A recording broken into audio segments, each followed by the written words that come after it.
Yang pada gilirannya kita akan mengikuti yang sama. Tinggalkan segala apa yang membuat Allah itu marah kepada kita.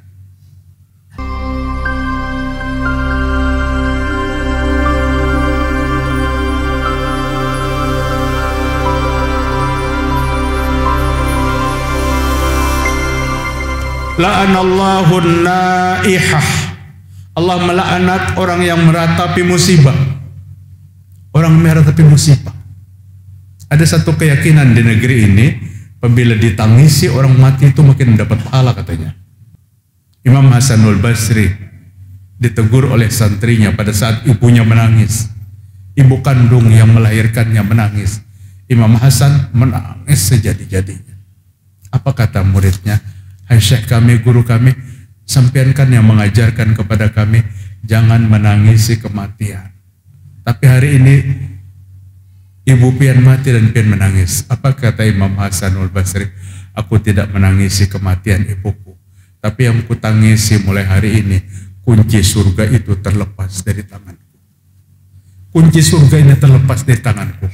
Kehadiran ibu dan bapakku bersamaku, kunci surga masih kupegang. Sekali selintas dia berdoa, ya Allah masukkan anak hamba ke surga, maka secepatnya diijabah oleh Allah Subhanahu wa Ta'ala. Hari ini kunci itu lepas dari tangan ini. Inilah yang membuat aku menangis, kata Imam Hasanul Basri. Bismillah. Tapi kematian bukan diratapi. Silakan air mata mengalir. Utsman bin Affan radhiyallahu anhu berkata, ya Rasulullah, sampean menangis kematian anak. Anak laki-laki yang bernama Ibrahim, 18 bulan. Kelahiran dari Mariatul Kibtiyah. Seorang perempuan, istri Nabi, budak hamba sahaya. Anak Nabi yang bernama Ibrahim 18 bulan, sudah lincah luar biasa bermain. Maka di waktu menguburkan jenazah anaknya, maka Nabi melelehkan air matanya. Mengalir air matanya, tidak terlalu deras. Utsman berkata radhiyallahu anhu kepada Rasul, ya Rasulullah, sampean menangiskah kematian anakmu? Maka Nabi katakan kepada Utsman, Utsman, air mata itu bukan ratapan. Air mata itu bukan rintihan. Yang rintihan itu ucapan ini. Ya Allah, kayak apa aku sidin kadada lagi. Maka itu yang membawa rezeki ke rumah ini. Itu ratapan namanya. Rintihan. Harusnya ya Allah ulun yang diambil berdahulu, jangan sidin. Ini rintihan. Seolah takdir yang Allah tetapkan tidak benar. Seolah takdir yang Allah Ta'ala tidak benar. Menangis, silakan menangis, asal jangan meronta-ronta. Air mata ini bukan ratapan, kata Nabi Sallallahu Alaihi Wasallam. Nabi juga menangis pada kematian anak laki-laki satu-satunya yang bernama Ibrahim. Orang yang meratapi jenazah orang yang meninggal, nanti pada hari kiamat Allah tumpahkan cairan-cairan dari yang dipanaskan ke dalam belakangnya.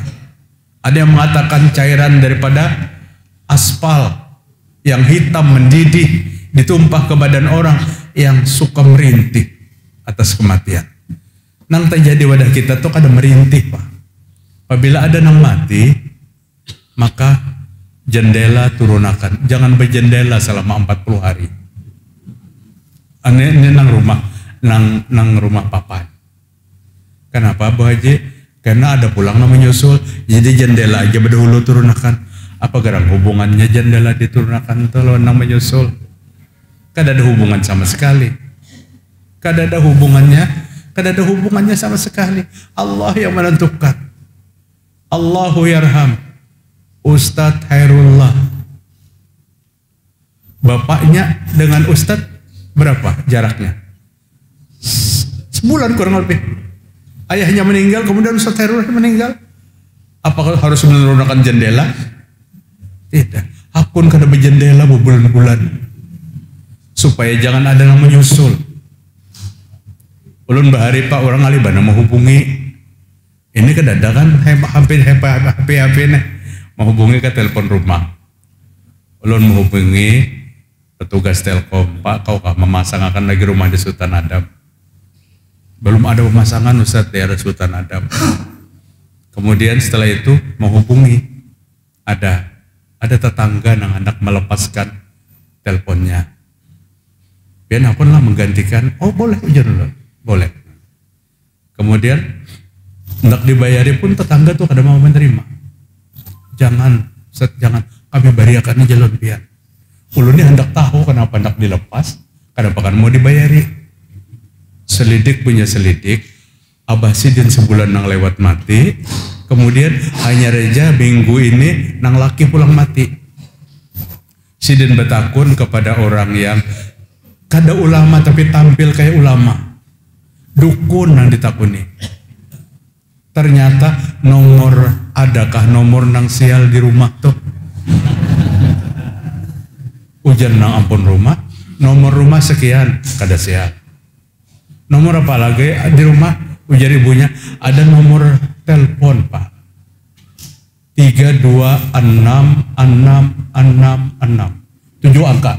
325666 waktu itu. Pernah ulun pakai. Lawas sebelum rumah itu dijual ulun pakai. Bukan apa telepon nih pian bariakan. Ujar tuan guru, Ustaz, ini nang membawa sial nih. Nomor teleponnya.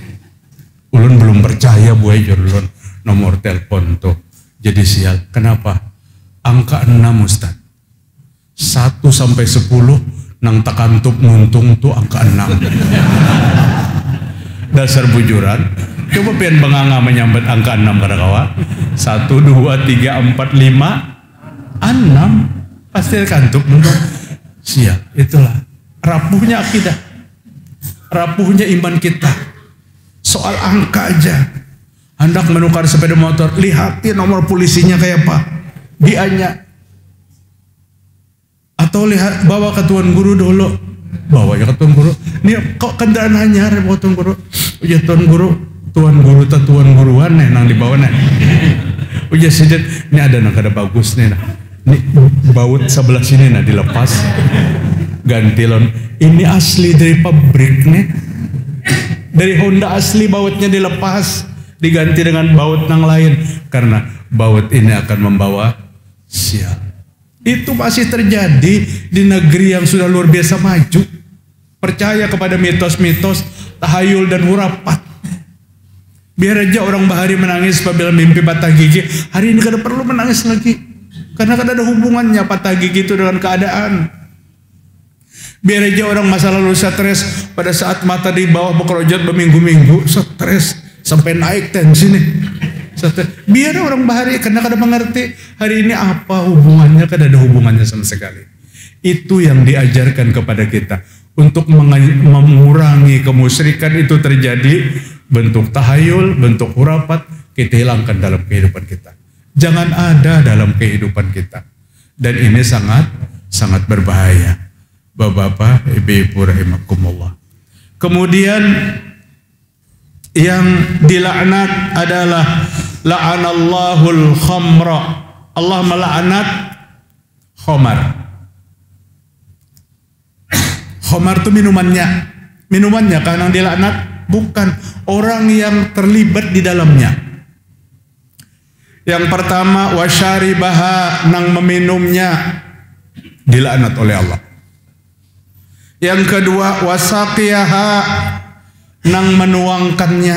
Biasanya peminum itu melihat panglah di televisi karena orang kada tahu kisahnya. Ada babinian cantik nang tukang tuangkan, nih tuangkan, minum pulang. Itu sama tuh nama minum lawan menuangkan tuh dilaknat oleh Allah Subhanahu wa taala. Wa bai'aha, penjualnya. Di mana pojok ada kios nang remang-remang berjual minuman keras, penjualnya juga dilaknat oleh Allah Subhanahu wa taala. Wa mubta'aha, pembelinya. Jadi giliran menukarkan meja, nang meminumnya itu orang lain, sama dilaknat oleh Allah Subhanahu wa taala. Wa asiraha, dan pemerasnya. Khamar itu kan dari anggur zaman masa lalu. Anggur itu diperas, difermentasi, kemudian dalam waktu yang ditentukan baru diminum. Dulu kan khamar itu jadi minuman utama. Apapun makanannya, minuman keras minumannya, itu jahiliyah masa lalu. Kalau ini teh botol kada apa-apa. Itu jahiliyah masa lalu. Minuman keras minumannya. Sahabat berundangan. Makanya proses pengharaman minuman keras nih, karena ini menjadi minuman utama dan kental bagi masyarakat Arab, proses pengharamannya tuh lawas, Pak. Lawas. Allah kada langsung tatak batang haram minuman keras, tidak. Tidak. Innamal khamru wal maisiru. Minuman keras dan main judi itu manafi'ul nas wa akbaruhuma aksar min naf'ihima. Minuman keras dan main judi itu dosa besar, tapi bermanfaat bagi manusia. Dosa besarnya lebih besar daripada manfaatnya. Ini kan Allah sudah mulai mengotak-atik. Ada orang mengatakan minuman keras atau segar, ya itulah manfaatnya, tapi dosanya lebih besar daripada manfaatnya. Turun ayat pertama. Tapi belum dilarang. Allah mencoba memerintahkan untuk manusia berpikir pada saat itu. Masihkah bisa melakukan sesuatu yang mudaratnya lebih besar daripada manfaatnya? Ternyata belum bisa berpikir. Datang ayat berikutnya. La taqrabus shalah wa antum sukara. Itu prosesnya lama. Jangan kalian sholat apabila kalian dalam keadaan mabuk. Waktu itu sholat maghrib diimami oleh Ali bin Abi Thalib. Ali bin Abi Thalib tepulantik atau puntal membaca ayat. Karena rahat sholat itu dalam keadaan mabuk. Turun hari itu ayat Allah. Apabila mabuk jangan sholat. Masih belum dilarang. Tapi mereka mulai merubah minumnya malam. Sehingga habis sholat isya sembayangan minuman. Maghrib sudah kada sempoyongan benar lagi. Jadi mereka tidak minum apabila menjelang waktu sholat. Proses pengharaman selanjutnya, innamal khamru wal maisiru wal ansabu wal azlamu rijzum min amali syaitan fajtanibu. Ini talak 3 sudah Allah Ta'ala di sini menyebutkan. Minuman keras, main judi, undi-undian kepada berhala, itu adalah perbuatan syaitan. Fajtanibuhu, maka tinggalkan. Kada lagi tawar-menawar. Tinggalkan minuman keras itu. Bapak, untungnya orang Madinah itu begitu turun ayat Allah yang melarang total, maka minum-minuman keras yang ada di rumah-rumah ditumpahkan. Sehingga lorong-lorong gang-gang di Madinah itu banjir dengan miras. Mereka kadang menukar bebotol kada. Mereka membuat sendiri, anggurnya banyak, dibuat jadi minuman kerasnya tuh betajau, jadi minuman utama. Kada ada bang tajau bahari itulah. Wallahu alam wadahnya apa. Tapi ditumpahkan dari rumah ke rumah, mengalir miras itu ke jalan-jalan raya. Senangnya Madinah. Masyarakat begitu dilarang oleh Allah langsung telak meninggalkan. Nah, wah ini dipukulakan Al-Qur'annya ke kepala, ya tuh kada ampih juga. Dulu kan dibacakan aja, dibacakan ayatnya nih kada boleh tinggalkan, stop. Itu banyak Pak kejadian-kejadian yang kayak itu. Amun wah ini itu Al-Qur'annya tuh dipangkungakan ke kepalanya kada ampih juga. Sulit berhenti daripada sesuatu yang disenangi oleh syaitan. Sampai pada titik orang tidak lagi merasa berdosa dengan kemaksiatan. Itu berat sekali. Nah, kemudian yang berikutnya yang dilaknat oleh Allah Subhanahu wa taala, an Abi Hurairah, sudah pang diarahim diangkat semalam nih. Dari Abu Hurairah radhiyallahu an qala Nabi sallallahu alaihi wasallam iza da'a ar-rajul ila firashihi apa abad fa bata ghadbana 'alaiha la'nat hal malaikata hatta tusbiha. Hadis riwayat Imam Bukhari dan Muslim.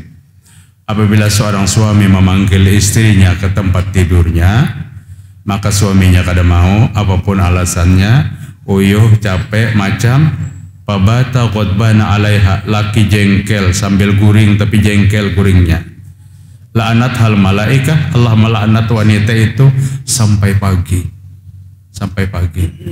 Ibu-ibu, hadis ini perlu dijabarkan oleh laki-laki yang bijak. Kadang-kadang merasa ada andalan hadis ini. Naik ke rumah lo ini aja yang dibawa. Lawan bini.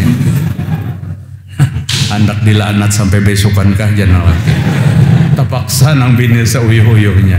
Ini namun lagi nang bijak tuh kan lehati dahulu. Lapangan sudah siapkah? Namun lapangan belum siap, jangan dipaksakan. Karena itu perlu apa? Perlu kemesraan bersama. Bapak, ini bukan sesuatu yang tabu. Maka Nabi menyuruh suami istri berhubungan tuh jangan langsung to the point. Jangan langsung door, jangan dipusut-pusut. Artinya apa? Supaya apa? Supaya bersama. Bapak hadirin rahimakumullah. Sehingga ibu-ibu betakun karena ini memenangkan laki-laki. Jadi ibu menang bini penghandak laki-laki kada mau dilanat kada. Nah ulun kada malonakan lakian pang. Comulun kada terdapat hadisnya nang laki-laki itu dilanat. Tapi bebinian ya kayak itu. Tapi Pak jangan pian olah senjata ini. Ibu bulik hati-hati kamu tadi. Jaga dilanat pemalaman. Pada bini uyuh benar kasihan. Mungkin itu aja Pak yang dapat ulun sampaikan. Apalagi yang dilaknat oleh Allah Subhanahu wa taala. Allah man zabaha li ghairillah. Allah taala melaknat orang yang menyembelih sesembelihan bukan karena Allah taala. Mungkin ada satu kajian lagi menyelesaikan tentang laknat Allah taala. Kenapa? Biar kita tidak termasuk orang yang dilaknat. Beratkah laknat itu? Orang yang dilaknat Allah adalah orang yang kering dari rahmat Allah Ta'ala. Kada dapat rahmat apabila dilaknat. Nah, apabila dapat rahmat pasti kada dilaknat. Jauhi yang namanya laknat Allah Subhanahu wa Ta'ala. Cukup Bapak, demikian apa yang dapat disampaikan, dan bermanfaat bagi kita semua. Mari kita tutup dengan doa kifarat majelis. Subhanakallahumma wa bihamdik asyhadu an la ilaha illa anta astaghfiruka wa atubu ilaik. Wassalamualaikum warahmatullahi wabarakatuh.